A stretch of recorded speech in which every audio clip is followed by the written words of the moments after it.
Dans cette vidéo, nous allons voir comment créer les views. Très souvent, nous écrivons des requêtes où nous utilisons select, from, et parfois on dit where ou having, et puis on finit par dire order by, mais on ne peut pas passer le temps chaque fois qu'on veut de l'information à écrire ces requêtes. Alors nous pouvons utiliser une autre manière, nous pouvons utiliser des vues. Donc, vous écrivez une requête qui doit être utilisée plusieurs fois. Par exemple, si vous savez que vous allez toujours chercher à voir les clients qui vous doivent de l'argent ou qui n'ont pas encore payé, vous pouvez écrire la requête, le transformer en vue et le garder. Ça fait que chaque fois que vous voulez cette information, vous n'avez pas à réécrire toute cette requête, vous allez immédiatement chercher cette vue. Donc, sans plus tarder, si vous allez dans Databases, vous allez dans notre base de données API, vous pouvez voir, nous avons vu ici. Là, il y a les tables. Voici les tables que nous sommes en train de manipuler. Mais si vous venez après les tables, vous pouvez voir les vues. Nous n'avons pas de vues que nous avons nous-mêmes créées ici. Il n'y a que les vues système ici. Si vous cliquez là, vous allez voir des centaines de vues systèmes qui ont été créés que vous pouvez utiliser, mais c'est mieux de créer vos propres vues. Alors, sans plus tarder, cliquez à droite, allez-y sur New Queries. Nous allons commencer par changer notre base de données, Use API. Voilà ce que nous voulons utiliser. Et nous allons commencer par créer notre première vue. Et comment est-ce qu'on crée notre vue? Avant de créer notre vue, je vais d'abord créer quelque chose d'ordinaire. Donc, je mets un ici. Je vais placer Select. Je fais toujours ça pour que IntelliSense puisse m'aider. Je vais aller dans la table Vendors. Alors, je viens. Nous allons voir Vendor Name.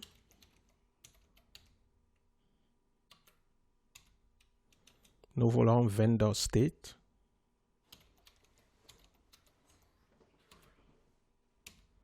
Et finalement, nous voulons le téléphone du vendeur. Alors, si chaque fois votre patron vous demande cette information, on va cliquer bref, tout sélectionner, exécuter, voilà. Si chaque fois votre patron vous demande cette information, vous n'avez pas besoin de venir chaque fois réécrire tout ça. Vous pouvez tout de suite venir ici et le transformer en vue. Et ça s'écrit comment? On commence toujours par Create View. Donc, on commence avec le mot Create View et on va donner le nom de cette vue. Je peux dire Vendor, je peux même dire Vendors All. Donc, donnez le nom qui vous enchante, ok? Je peux dire tous les vendeurs, As, et maintenant, on balance ce que nous avons à balancer. Alors, c'est important de savoir, regardez ici, ça met en rouge, ça dit Incorrect syntax, create view must be the only statement in the batch. Donc, il faut absolument séparer ces deux codes en mettant Go. Go permet que ça puisse comprendre que ça, c'est complètement séparé de cet autre code. Alors, il n'y a plus d'erreur. Nous allons le sélectionner et nous allons l'exécuter, c'est-à-dire Command Completed Successfully. Nous voulons voir si ça va apparaître là. On va refresh. On revient sur Database et puis on va dans Views et vous allez voir Vendors All. Voilà notre vue qui a été créée, Vendors All. Et maintenant, nous avons la capacité d'aller chercher l'information qui se trouve dans Vendors All simplement en disant Select All from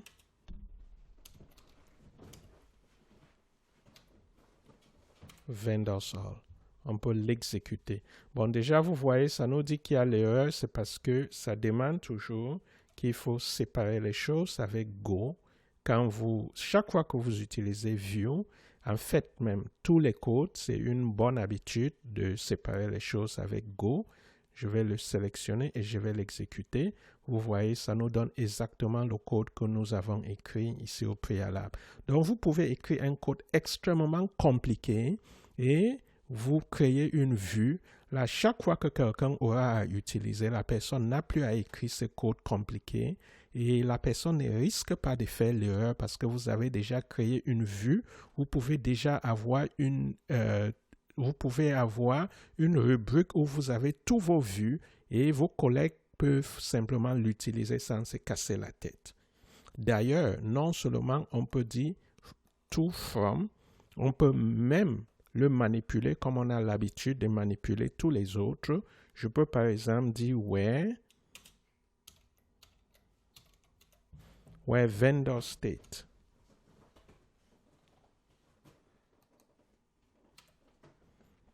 Pourquoi j'ai dit vendor state? Parce que nous avons déjà vendor state dans cette vue, donc on peut le manipuler, est égal à la Californie. Et bien sûr, comme on l'a toujours fait, on va dire order by vendor name par exemple. Et on va l'exécuter et vous allez voir, ça va venir ici sélectionner uniquement la Californie.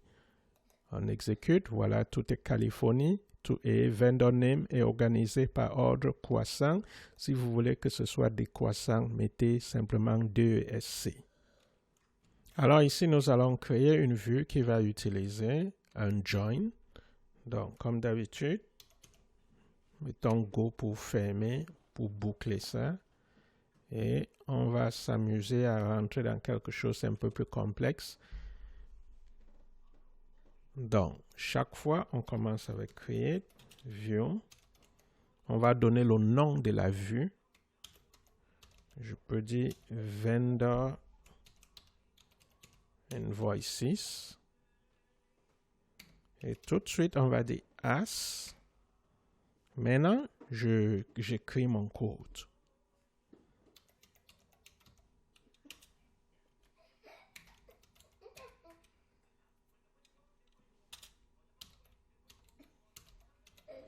Des vendors et maintenant je vais join invoices. Vous savez très bien que chaque fois qu'on utilise join invoice, il faut absolument mettre on.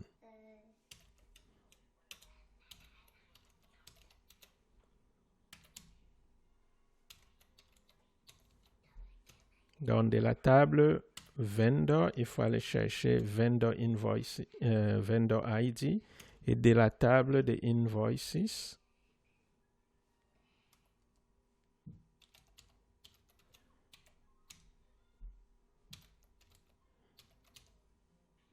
il faut aller chercher vendor ID. Et tout de suite, à ce niveau, on va modifier ça. On va mettre vendor name.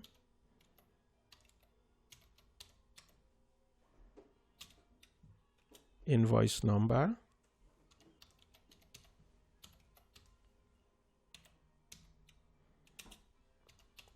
Invoice date.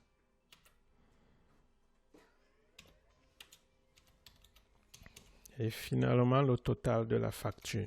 Invoice total. Alors, vous voyez, non seulement on joint ces deux tables, on va chercher le nom du vendeur, mais on veut voir le numéro de la facture, la date de la facture et le total de la facture. Ça, c'est quelque chose que très souvent, vous avez envie de voir, mais vous ne voulez pas écrire ce code chaque fois. Alors, vous prenez un raccourci, vous créez ce view et chaque fois, vous allez simplement aller chercher Vendor Invoices. En fait, ça, c'est comme une table virtuelle que vous avez créée et que vous pourrez l'utiliser quand vous voulez. On va le créer, espérant qu'il n'y a pas d'erreur. Execute. Ça a été fait avec succès. On va voir si ça l'a créé à ce niveau. On refresh, databases, API, views, et voilà Vendor Invoices. Alors, vous descendez là à la fin avec Go, select to from Vendor Invoices. Voilà, ça vous donne exactement la même chose que vous aurez pu obtenir en donnant uniquement ça. Donc, si vous lancez uniquement ce code, voilà ce que ça vous donne. Mais au lieu de l'écrire chaque fois que votre patron demande ou que vous-même vous voulez cette information, créez simplement une vue et puis exécutez-le. Nous allons voir comment créer une vue des meilleurs vendeurs. Déjà, j'ai oublié de toujours mettre ça. On va essayer de l'ajuster. 3.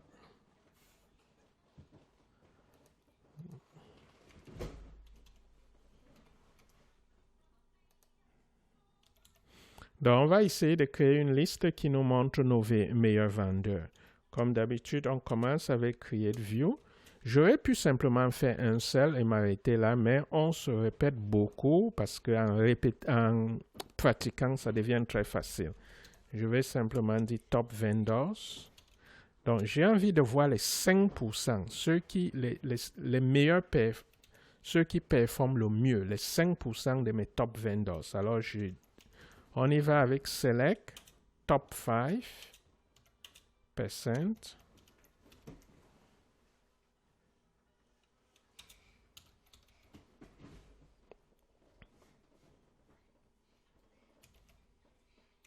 Vendor ID, on va mettre le Vendor ID. Ici, on aura Invoice Total. Vous voyez, IntelliSense ne m'aide pas beaucoup ici parce que je n'ai pas utilisé la même procédure. Dès que je dis From,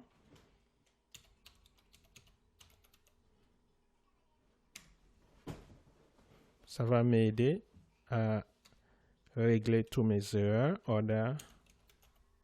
D'ailleurs, je n'avais pas fait d'erreur.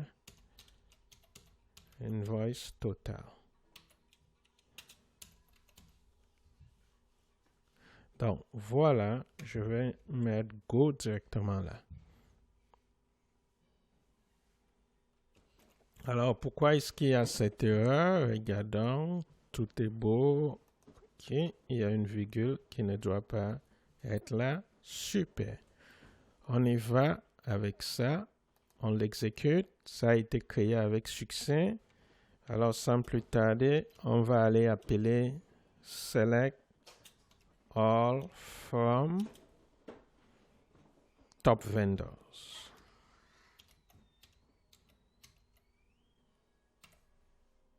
Donc, avant d'exécuter ça, venez, on va d'abord exécuter uniquement ça pour voir les 5% de nos meilleurs vendeurs. Et ici, on fait pratiquement la même chose. On exécute ça. Vous voyez, il n'y a pas de changement. Ça nous rend la vie facile. On met Go et on passe au prochain. Alors maintenant, nous allons créer une vue qui montre ceux qui nous doivent de l'argent et après nous allons voir comment mettre à jour notre vue. Donc si vous avez déjà créé une vue, comment le mettre à jour? Nous allons voir comment non seulement utiliser Create View, mais nous allons voir comment on peut update notre vue que nous avons créée.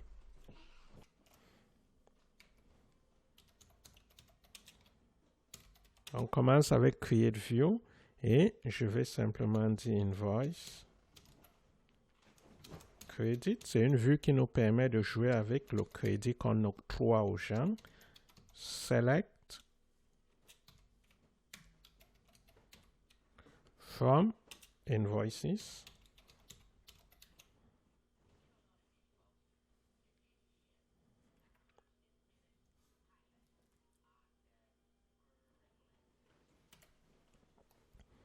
Et tout de suite, je vais faire des ajustements ici. Je vais voir le invoice number. Je vais voir le invoice date.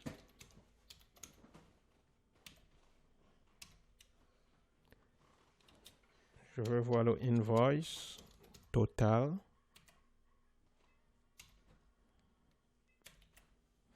Et bien sûr, j'ai envie de voir le paiement total et le crédit total.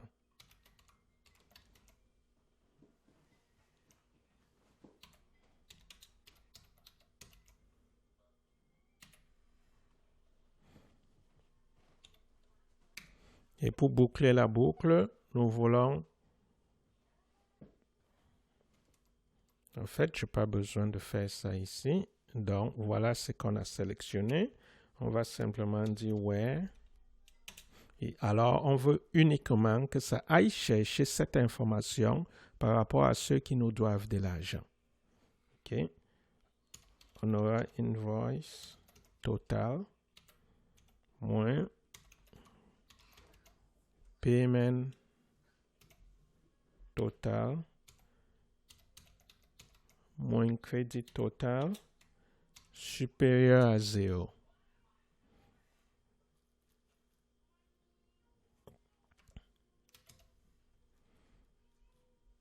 Alors, tout de suite, nous allons l'exécuter. Voilà, ça l'a créé avec succès. Nous pouvons aller voir qui sont ceux-là qui nous doivent de l'argent. Select all, je vais le laisser sur la même ligne. Non, on va le laisser. From, le nom c'est encore invoice credit. On va exécuter ça. Voilà ceux qui nous doivent de l'argent. Et voilà, il y a une seule personne qui a un crédit qui est supérieur à 0. Alors, disons que nous voulons maintenant jouer avec le crédit des gens. Nous voulons octroyer à tous ces gens-ci un crédit. C'est là où nous allons passer à notre jeu où on va update. OK? Nous avons créé, nous avons vu comment aller le chercher cette vue. Nous voulons voir comment le mettre à jour. Update, invoice credit.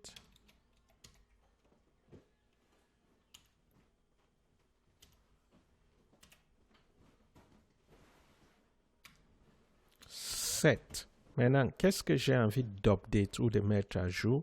J'ai envie de venir changer quelque chose dans ces paramètres. Je vais changer le crédit dans ces paramètres. Alors, je vais dire set crédit total est égal à crédit total plus 200. Je vais octroyer un crédit de 200 à tous ceux qui nous doivent de l'argent parce que je suis très gentil. Et bien sûr, je vais dire where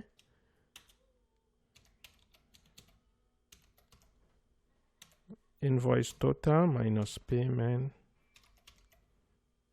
total minus credit total est supérieur ou égal à 200. OK? Tu ne vas pas donner 200 à quelqu'un qui te doit moins de 200. Ça n'a pas de sens. Là, subitement, c'est toi qui vas lui devoir de l'argent.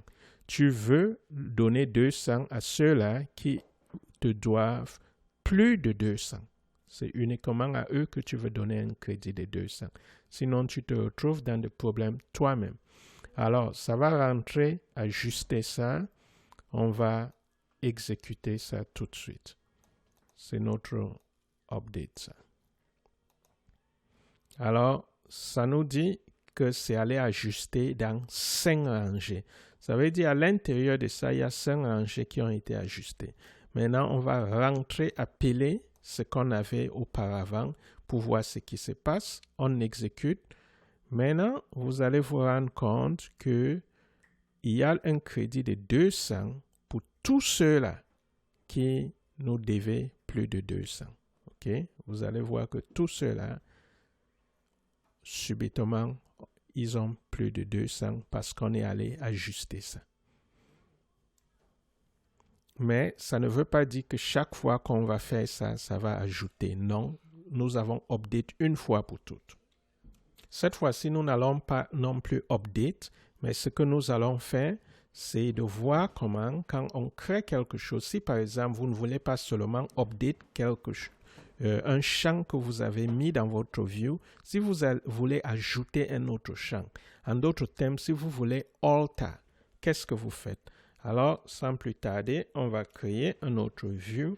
Comme on l'a dit, c'est la répétition, c'est en forgeant qu'on devient forgeron. Alors, on essaye de donner le maximum des exemples. On commence ici avec Create. view.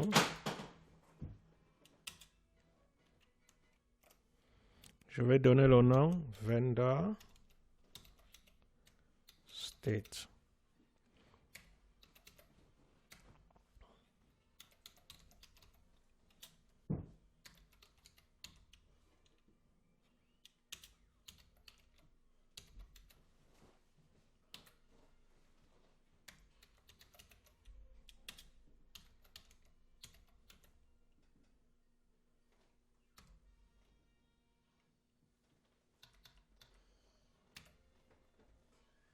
Ou vendor state in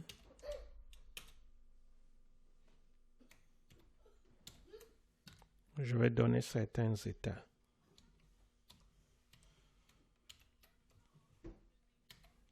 La Californie,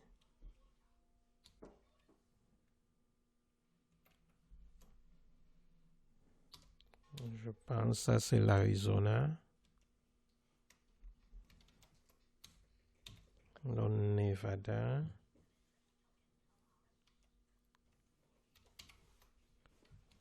New Mexico, je pense.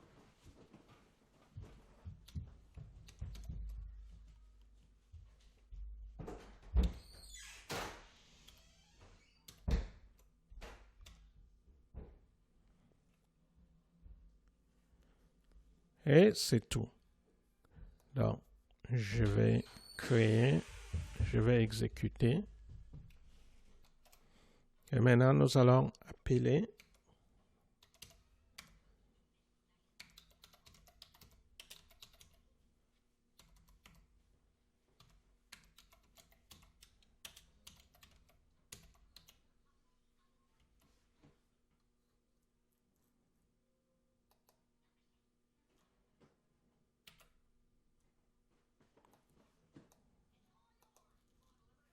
alors, voilà ce que c'est aller chercher. Ce que nous allons faire, nous voulons amener une certaine modification à ce que nous avons créé. Alors, ce que nous allons faire tout de suite, c'est de venir ici et de dire go. Nous allons dire alter. Ça sera alter view.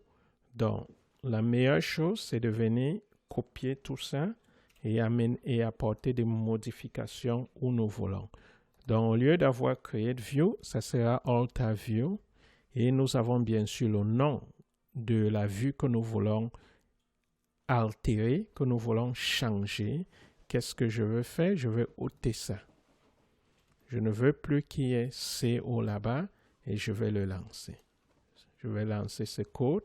Et une fois qu'on lance ce code, si vous venez lancer ça, vous allez voir, ça sera complètement différent de ce qu'on a eu tantôt. Et finalement, nous allons retirer ça de notre base de données. Donc, avant de le faire, je vais refresh pour qu'on puisse voir si tout fonctionne à merveille. Voilà tout ce qu'on a créé. On a vendor state. Je vais faire partie ça avec un code assez simple. Je vais utiliser drop.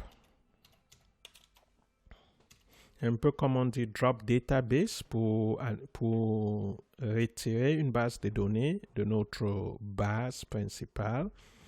Alors, je vais venir dire drop view et je vais donner le nom. On a vendor state.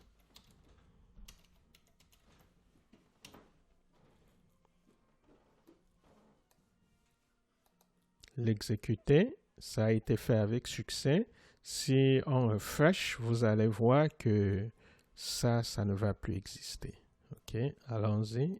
Data, et puis views, on ne le retrouve pas. Et même si on l'appelle, utilisant select all from vendor state, vous allez voir, ça nous dit invalid object name vendor state parce que ça n'existe pas.